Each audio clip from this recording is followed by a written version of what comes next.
തന്നെ ഏറ്റവും അധികം വീട് ലഭിച്ച ഫ്ലാറ്റ് ലഭിച്ച ഒരു നഗരസഭയാണ്.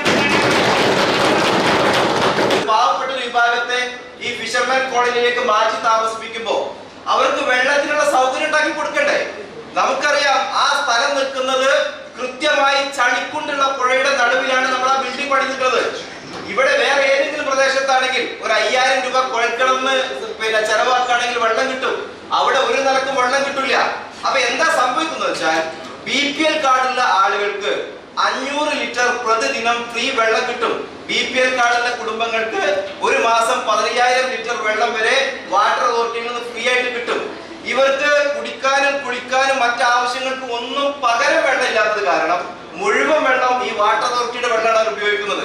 അത് കാരണം ഈ 500 ലിറ്റർ പ്രതിദിന ഫ്രീ എന്ന കപ്പാസിറ്റിയിൽ അവർ നിൽക്കാത്തത് കൊണ്ട് വലിയ ബില്ലാണ് വരുന്നത്.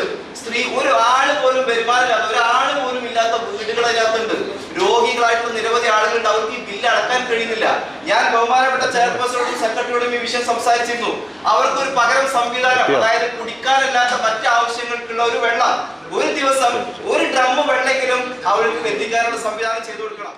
നേരത്തെ സൂചിപ്പിച്ചതുപോലെ വാട്ടർ അതോറിറ്റിയിലെ ക്ലറിക്കൽ മിസ്റ്റേക്കുമായി ബന്ധപ്പെട്ട് ഒരുപാട് ബില്ല് അവർക്ക് വന്നു എന്നത് ഒരു വസ്തുതയാണ്, ഒരു തർക്കമില്ല.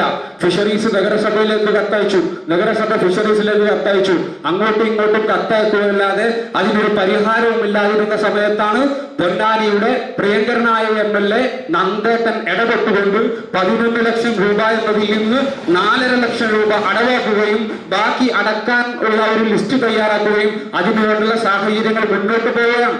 ആ സമയത്താണ് ഇപ്പോൾ നഗരസഭയ്ക്ക് കത്തയച്ചിട്ടുള്ളത്. ഒരു കാര്യം പറയാം, ഒരു തർക്കവും വേണ്ട.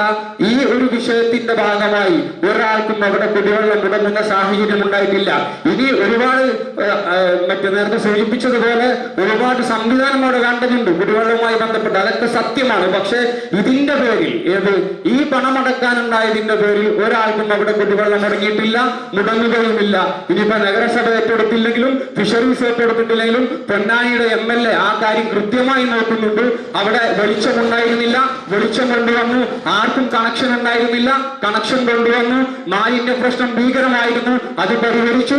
അതുപോലെ തന്നെ തുമ്പൂർമൊഴി പോലുള്ള സംവിധാനം ഉണ്ടായിരുന്നില്ല, അത് നഗരസഭ പരിഹരിച്ചു. ഘട്ടം ഘട്ടം ഘട്ടമായി ഓരോന്നും പരിഹരിക്കുന്നത് ഈ നഗരസഭയും ഈ സർക്കാരും ഈ MLA യുമാണ്.